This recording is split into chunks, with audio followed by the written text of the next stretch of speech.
Good morning all of you. पिछली turn पर isomerism के बारे में जैसे कि अपना कंटिन्यूशन में चल रहा है, उसी के आगे बढ़ाते हुए आज अपन डिस्कस जो करेंगे वो है हाइड्रेट आइसोमेरिज्म। ठीक है, पिछली बार अपन ने कन्फर्मेशन आइसोमेरिज्म और आयनाइजेशन आइसोमेरिज्म के बारे में स्टडी किया था। और ये आयनाइजेशन आइसोमेरिज्म जैसे कि अपन ने डिस्कस किया कि जो कोऑर्डिनेशन स्फीयर के एनायंस हैं और जो बाहर आउटर स्फीयर में जो प्रेजेंट होते हैं ये आपस में एक्सचेंज हो जाते हैं, और जब इनका एक्वस सोल्यूशन बनाया जाता है तो अलग अलग प्रकार के आयंस प्रेसिपिटेट आउट हो जाते हैं या बाहर निकलते हैं। उसी से संबंधित या उससे ही रिलेटेड होता है हाइड्रेट आइसोमेरिज्म। जैसे कि नाम आपको दिख रहा है हाइड्रेट, हाइड्रेट का मतलब related to something related to water, H2O। तो यहाँ पर अब जो H2O है वो लिगैंड की तरह कार्य कर सकती है या कार्य करती है। तो अगर ये लिगैंड की तरह कार्य करती है तो ये कोऑर्डिनेशन स्फीयर के अंदर उपस्थित होती है और ये इंटरचेंज हो रही है बाहर से। ये अपन ये कहते हैं कि जो वाटर मॉलिक्यूल है it is a part of compound जो कि कोऑर्डिनेशन स्फीयर के अंदर उपस्थित हो सकती है लिगैंड की तरह, और it may be associated with the molecule otherwise, या मॉलिक्यूल के साथ एसोसिएट हो सकती है। इसका मतलब क्या हुआ, ये हाइड्रेट की तरह या वाटर ऑफ क्रिस्टलाइजेशन जिसे अपन कहते हैं उस तरीके से यहाँ पर उपस्थित हो सकती है। तो कहने का मतलब ये है कि ये आइसोमेरिज्म मॉलिक्यूलर फॉर्मूला तो सेम रहेगा, लेकिन वाटर मॉलिक्यूल जो कि लिगैंड की तरह भी कार्य कर सकता है या मॉलिक्यूल के साथ किसी और तरीके से एसोसिएट रह सकता है। ठीक है, अब ये एग्जाम्पल आप समझेंगे तो आपको समझ में आ जाएगी। जैसे कि अब अपन ने क्रोमियम का ये कॉम्प्लेक्स लेना है CrCl3 6H2O। अब यहाँ पर H2O मॉलिक्यूल जो है वो कितने मॉलिक्यूल हैं, 6। अब ये 6 मॉलिक्यूल्स कोऑर्डिनेशन स्फीयर के अंदर भी हो सकते हैं और कोऑर्डिनेशन स्फीयर के बाहर भी प्रेजेंट हो सकते हैं। कोऑर्डिनेशन क्रोमियम की जो ये है कोऑर्डिनेशन नंबर है वो यहाँ पर 6 है। तो 6 होने के कारण 6H2O मॉलिक्यूल्स इसके कोऑर्डिनेशन को सेटिस्फाई कर सकते हैं, कोऑर्डिनेशन नंबर को। तो ये फॉर्मूला बन जाएगा CrH2O6 जब ये सेटिस्फाई कर रहे हैं, और Cl3। अब ये देखा गया कि मॉलिकुलर फॉर्मूला तो यही है, लेकिन यहाँ पर अपने पास 3 अलग अलग प्रकार के यौगिक प्राप्त हुए जिनका कलर भी अलग अलग होता है। जैसे पहले वाले में वॉयलेट, दूसरा जो था लाइट ग्रीन और एक डार्क ग्रीन।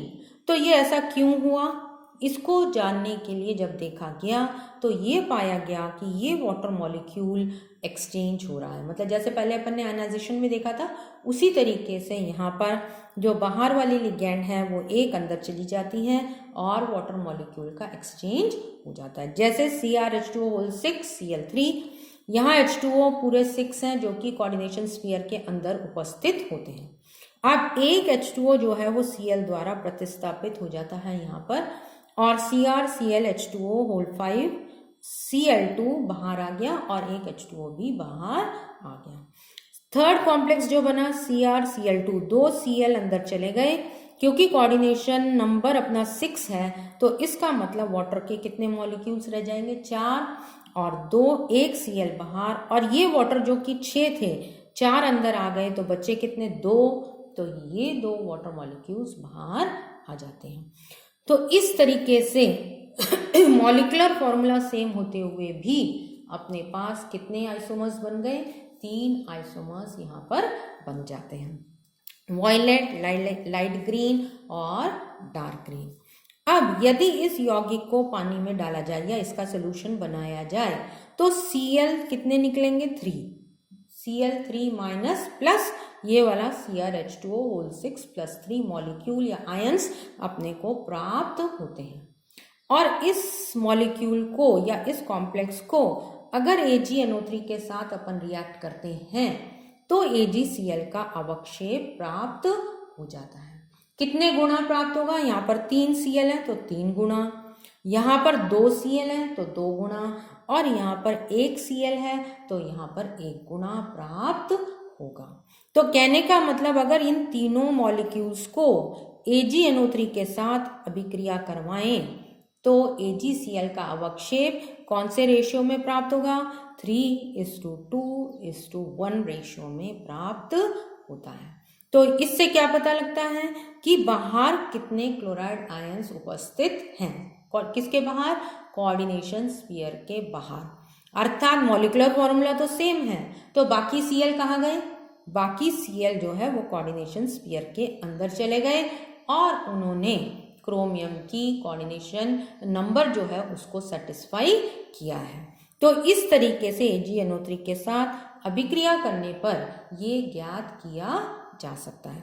अब यहाँ पर लेन देन या अपन कह सकते हैं कि कौन से लिगैंड का एक्सचेंज हुआ है या कौन से ग्रुप का एक्सचेंज हुआ है।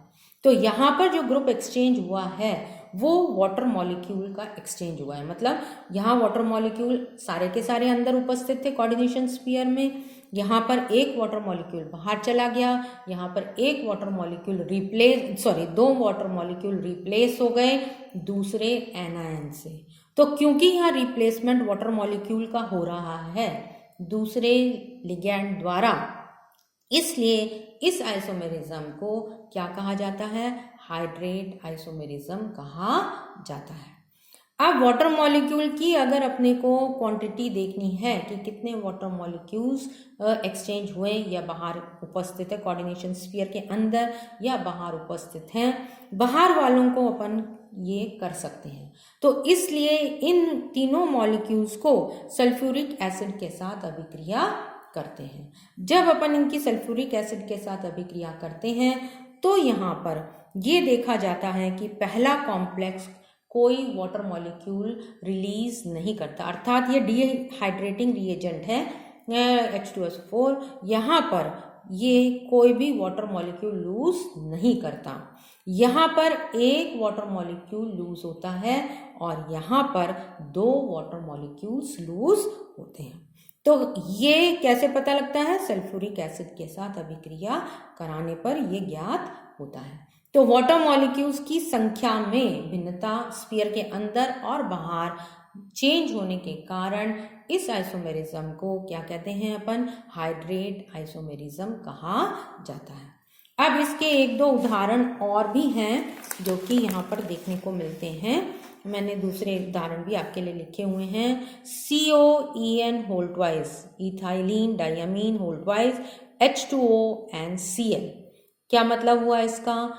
ये कोबाल्ट का कॉम्प्लेक्स है और ये कोबाल्ट के कॉम्प्लेक्स में एक वाटर मॉलिक्यूल यहाँ पर उपस्थित है, लिगैंड की तरह कार्य कर रहा है और कोऑर्डिनेशन स्फीयर की अंदर उपस्थित है। Cl2 जो है बाहर की तरफ उपस्थित है। अब ये जो Cl2 बाहर की तरफ उपस्थित था ये ऐसे ही रहा, ये वाटर मॉलिक्यूल बाहर निकल गया। COEN whole twice, Cl2, Cl और H2O। ये Cl जो है यहाँ पे 2 थे, एक Cl और अंदर चला गया। जब ये Cl अंदर चला गया तो ये Cl2 बन गया और ये वाटर मॉलिक्यूल बाहर आ गया। तो ये हाइड्रेट बन गया यहाँ पर। अब यदि इसको अपन सल्फ्यूरिक एसिड के साथ अभिक्रिया कराएंगे तो यहाँ पर अपने को एक वाटर मॉलिक्यूल का प्रतिशत प्राप्त होगा कि एक वाटर मॉलिक्यूल यहाँ पर उपस्थित है।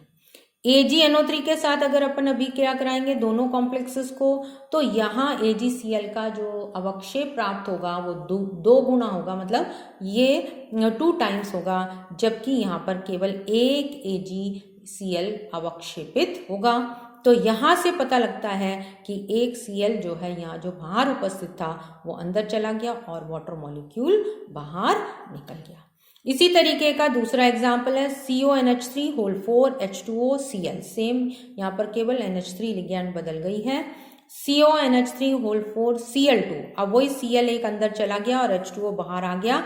सेम जैसे कि यहाँ पर फर्स्ट कॉम्प्लेक्स में था उसी तरीके से यहाँ पर देखने को मिलता है।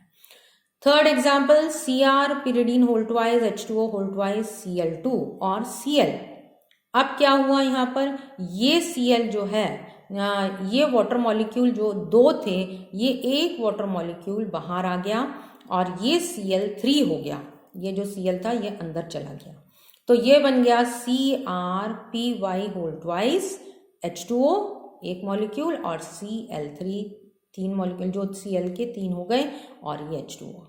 अब इनको यदि अपन AgNO3 के साथ अभिक्रिया कराएंगे तो यहाँ पर कोई एक AgCl का अवक्षेप प्राप्त होगा, जबकि यहाँ पर AgCl का कोई अवक्षेप प्राप्त नहीं होगा। सल्फ्यूरिक एसिड के साथ अभिक्रिया कराने पर यहाँ पर कोई मॉलिक्यूल वाटर का लूज नहीं होता, जबकि यहाँ एक वाटर मॉलिक्यूल लूज होता है। तो इस प्रकार की जो आइसोमेरिज्म होती है, जहाँ पर कि वाटर मॉलिक्यूल इन्वॉल्व होता है और ये कोऑर्डिनेशन स्फीयर के अंदर या बाहर अपने आप को एक्सचेंज कर लेता है, तो इस प्रकार की आइसोमेरिज्म को हाइड्रेट आइसोमेरिज्म कहा जाता है। नेक्स्ट टर्न पर अपन कोऑर्डिनेशन आइसोमेरिज्म के बारे में डिस्कस करें।